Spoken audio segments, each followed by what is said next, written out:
Tiny houses have become popular because they are small and practical. A tiny house is usually designed to save space and only has enough room to meet your basic needs. For example, there are basic areas such as bedroom, bathroom, kitchen, and living area.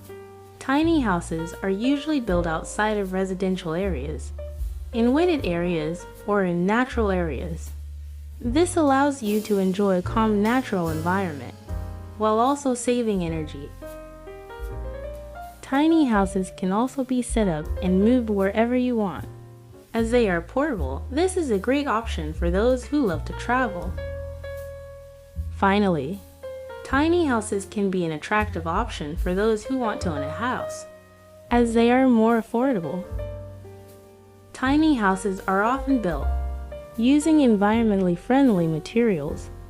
This saves energy and contributes to environmental protection. For example, you can generate electricity using solar energy and install a water recovery system to save water.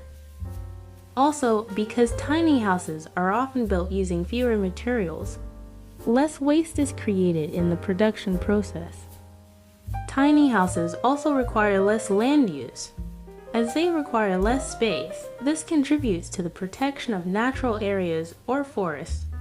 Tiny houses also require less maintenance. Smaller areas are easier to clean and maintain at the same time. Because tiny homes often contain less furniture and items, less time is spent cleaning and organizing.